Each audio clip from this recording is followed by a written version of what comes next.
gente, meu nome é Luna, eu sou do segundo C e hoje, para o projeto de Consciência Negra, nós iremos entrevistar o mestre Samurai, diretor da Associação Beneficente de Capoeira Perto-Ar.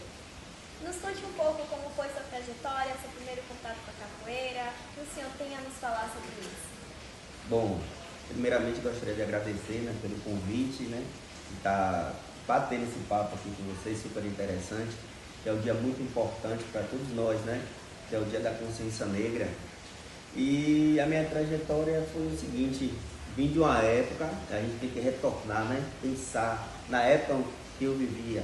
Era um período onde fazer capoeira, muita gente dizia assim: quem não tem o que fazer, faz capoeira. Pô, você não tem o que fazer, você pode fazer tanta coisa. Então existe uma discriminação muito grande sobre capoeira, mas mesmo assim, quando eu vi a capoeira, quando meus olhos bateu, eu disse: foi aquilo que eu quero para a minha vida, e me dediquei. Não foi fácil, tive que vender picolé, fazer minhas correrias para pagar a mensalidade, mas não desisti, continuei persistente e graças a Deus me formei mestre, estou aqui até hoje, certo? É realmente muito legal essa história, Então, nos conta também o que a capoeira representa para o senhor, além da luta e da dança. A capoeira, além da luta e da dança, ela representa uma transformação de vida, tá certo? Como uma transformação de vida, mestre? Se você pegar a minha história de vida, quando eu era criança, para minha pessoa até hoje, você vai ver que eu mudei bastante por causa da capoeira, tá certo? Hoje em dia eu tenho um trabalho voluntário, onde eu venho trazendo jovens, transformando os jovens da seguinte forma: para você ser participante da associação La Pepó, você tem que tirar boas notas, ter um bom comportamento junto com seus pais, tá certo? Tem que ter um bom comportamento no convívio onde você está. Então, se você não consegue se dar bem, junto com a sociedade, lá na capoeira não vai ser diferente, porque a capoeira existe vários tipos de aluno, personalidade diferente, pessoas diferentes, é menino, é mulher, é adulto, que na instituição a gente trabalha com todas as idades, de criança, de 2 anos até, você tem ideia, eu tenho um aluno agora que pegou a segunda graduação, que tem o quê? 74 anos, planta. Então é uma construção que a gente vem fazendo. Então basicamente é isso aí. É realmente muito interessante. Agora, Luiz, explique a sua perspectiva sobre o Dia 20, o Dia da Consciência Negra. Ótimo. O Dia da Consciência Negra, não só para mim, como para todo cidadão, é um momento onde você deve refletir. Refletir sobre o que, mestre? Você deve refletir sobre quem você é de verdade, sobre as suas origens.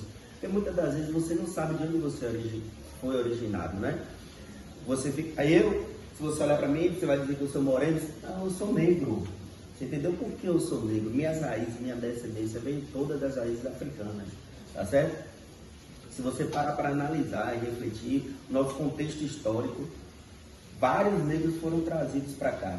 E nessa transição, nesse vai e vem, foram gerados várias crianças, vários frutos. E nós somos esses frutos. E você tem que bater no peito com orgulho e dizer que é negro. E que, sabe por que você é negra? Porque você não é descendente de europeu. Algum parente seu é francês?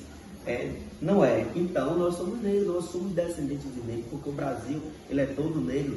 Vieram os escravos para poluir aqui, para residir aqui. A maioria que residia aqui no nosso Brasil era escravo. Então nós somos descendentes daquilo. O que significa dizer? Somos um povo que passamos por diversas lutas travadas reais, tanto fisicamente como psicologicamente, tá certo?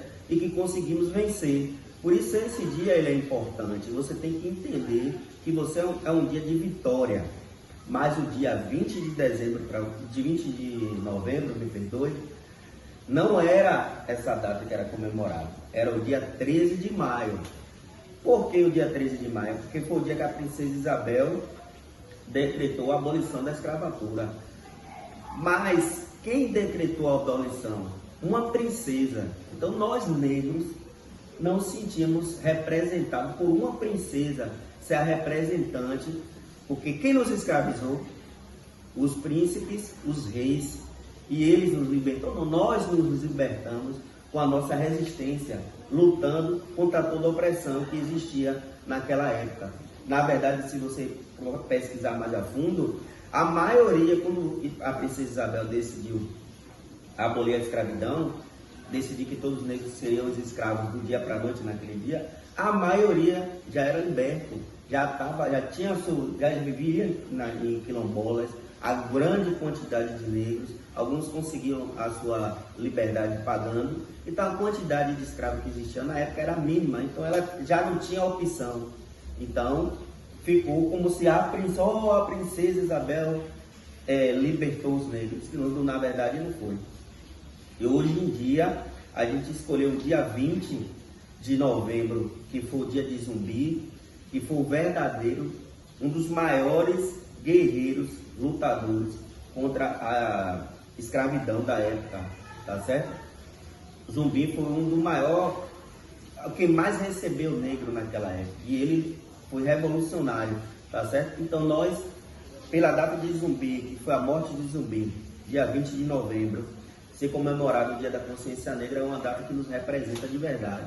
Então, outra questão que eu quero até deixar claro antes que eu esqueça, que esse ano, 2025, é o segundo ano que é comemorado, no dia 20. Porque no ano de 2023 foi decretado essa lei e que virou feriado, mas não pôde ser comemorado porque já tinha passado o mês de novembro.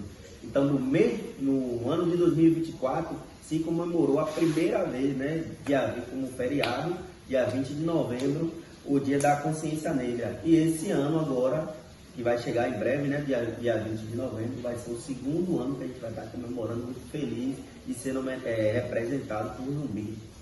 Né?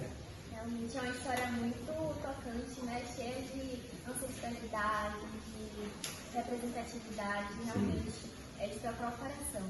Agora, eu gostaria de saber o que o senhor acha sobre o espaço e reconhecimento da cultura negra dentro das escolas e das instituições brasileiras. Na minha visão pessoal, como mestre e vindo dessa trajetória aí da capoeira, eu acho que tem mudado sim.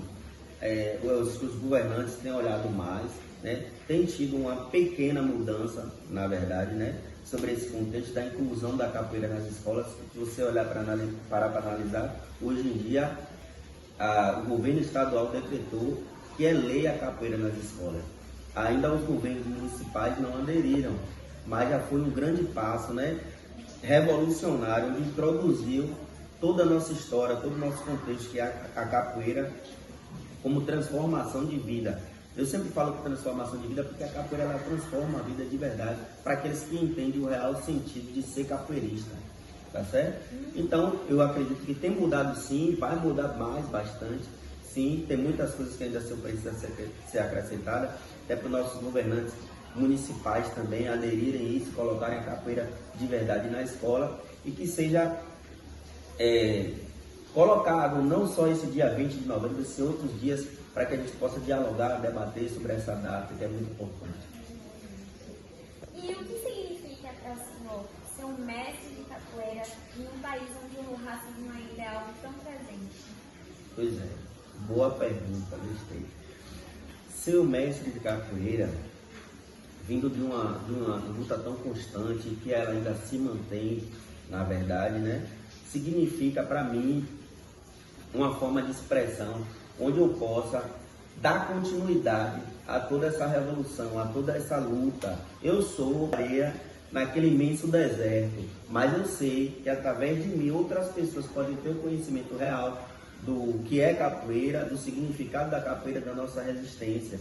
Então, ser mestre nesse universo tão gigantesco, humano, que temos aí pela frente, tem muito significado, tá certo? É uma responsabilidade enorme que eu carrego sobre isso e eu procuro aproveitar ela da melhor maneira possível, trazendo toda a informação e buscando informação, que eu não sou sabedor de todas as informações, mas busco a informação constantemente. É que agora, nesse momento, estou aprendendo junto com vocês também.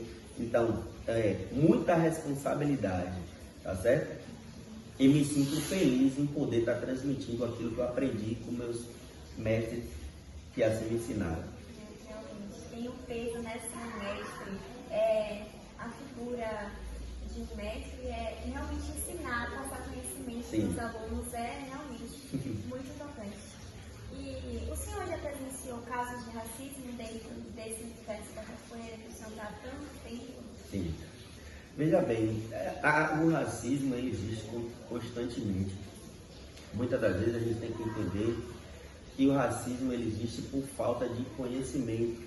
Às vezes a pessoa não tem conhecimento daquilo e critica porque fulano falou e ciclano falou. Então a gente tem que buscar conhecimento para depois a gente levantar algum tipo de questionamento. Muitas das vezes eu vou fazer alguma apresentação onde algumas pessoas que são detentores de algum tipo de religião criticam. Isso que você está apresentando é de tal tipo de religião. Aquilo que você está apresentando é de tal tipo de religião. Onde na verdade a gente não representa nenhum tipo de religião. A gente apresenta a capoeira em si. Tá certo? A capoeira como luta, como dança, como a nossa cultura. Não significa dizer que você faz capoeira, você é de tal tipo de religião. Não esqueça isso, a capoeira não tem ligação nenhuma com religião. Mas as pessoas não procuram o conhecimento e acabam criticando, fazendo ligação à capoeira a algum tipo de religião. Porque historicamente, se você olhar, nós somos do atabaque. Na Bahia, atabaque é timbal e é a nossa cultura. E muitas vezes a pessoa ouve o atabaque ali, escuta uma batida, um som e faz ligação a outro tipo de religião que não é real. Então, constantemente a gente está convivendo com isso aí. E que mensagem o senhor deixaria para quem ainda não entende o poder político e cultural da capoeira? Gente, a mensagem que eu queria deixar para todos vocês é que vocês reflitam e procurem entender sobre aquilo que está se acontecendo. Poxa, eu ouvi dizer que não deixe de ouvir dizer e procurem entender o real. Visita a nossa associação lá, faz uma visita, procura entender, ver o que é. E chega lá, se você dizer, rapaz, isso aqui é coisa do diabo. Então, irmão, você já vai ver que não é... que a gente tem que ter a percepção do que é certo e do que é ruim. Se você visitar lá, você vai ver se vai ter coisas ruins e se vai ter coisas boas. E lá só tem coisas boas, porque a capoeira só tem para trazer para vocês coisas boas na sua vida. Será que muita gente morreu, muita gente sofreu para que a gente trouxesse coisas negativas para você? Não. Tá entendendo? A questão uma das fundamentais pontos da capoeira é a libertação. A gente queria ser liberto, deixar de ser escravo. A gente queria ser livre. E ser livre é isso, você poder se expressar da melhor maneira possível, respeitando o próximo. Entendeu? Então sempre tem que pensar no próximo antes de criar minhas ideologias. Será que não vai machucar o próximo? Isso que é importante. Então deixo uma mensagem para vocês que vamos procurar conhecimento e sabedoria sobre o que se fala. Tá certo? A capoeira está aí como transformação de vida, como mudança de caráter, como um esporte para você ter não ser sedentário, você entender, você aprender a se defender, você aprender a lidar com as diversidades da vida, tá certo? E ter a maturidade para utilizá-la nos melhores momentos, entendendo que capoeira é luta, tá certo? Então quando você entrar no grupo pensando que capoeira é dança sim, mas capoeira é mais luta do que dança. Capoeira quebra a boca, quebra braço, se você não souber utilizar o que a gente ensina. Então Deus abençoe a todos, que bom, que maravilhoso. Já posso me despedir, não? Pode. Tem outra pergunta? Fica à vontade, vai perguntar. Pode se despedir. Então Deus abençoe a todos, tá certo? Fico muito feliz e lisonjeado pela oportunidade que me foi dada de estar aqui com vocês, gravando e podendo contar um pouquinho da minha história, falar sobre a capoeira, que é algo que é muito relevante para mim, que é algo que toca, mexe com o meu coração, tá certo? Que vocês também tenham curiosidade, se não faz capoeira, vai lá fazer, procurar entender, para poder, né, dar continuidade até o que foi plantado aqui nesse momento. Deus abençoe a todos e até a próxima, né?